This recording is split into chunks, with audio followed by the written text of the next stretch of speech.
बारामती विधानसभा पोटनिवडणुकीच्या मतमोजणी दरम्यान आता एक अत्यंत खळबळजनक आणि धक्कादायक बातमी समोर आली आहे। सुनेत्रा पवार यांच्या विरोधात निवडणूक लढवणाऱ्या तब्बल 22 उमेदवारांच्या अडचणीत आता मोठी वाढ झाली असून त्यांच्यावर लवकरच गंभीर गुन्हे दाखल होणार असल्याची माहिती मिळतेय। नेमकं या 22 उमेदवारांवर का गुन्हे दाखल होणार आहेत ते मी तुम्हाला सांगतेच, पण त्या अगोदर थोडक्यातलं नक्की फॉलो करा, कारण तुमच्या आणि सबंध महाराष्ट्राच्या प्रेमामुळे थोडक्यातने यशस्वीरित्या 11 वर्ष पूर्ण केली आहेत। आता वळूया आपल्या महत्त्वाच्या विषयाकडे।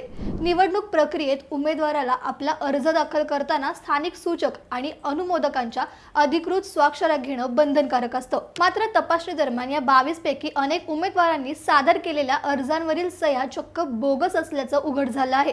निवडणूक निर्णय अधिकाऱ्यांनी केलेल्या छाननीमध्ये 12 ते 13 अर्जांवर सूचक आणि अनुमोदकांच्या स्वाक्षऱ्यांमध्ये मोठी तफावत आढळली आहे। ज्या व्यक्तींच्या नावावर या सह्या करण्यात आल्या त्यांनी स्वतः या सह्या केल्या नसल्याचं प्राथमिक तपासात स्पष्ट झालं आहे। निवडणूक प्रशासनाने आता या प्रकरणाची गंभीर दखल घेतली असून ज्यांची फसवणूक झाली त्यांनाच फिर्यादी करून संबंधित उमेदवारांविरुद्ध फसवणुकीचे गुन्हे दाखल करण्याची तयारी सुरू केली आहे।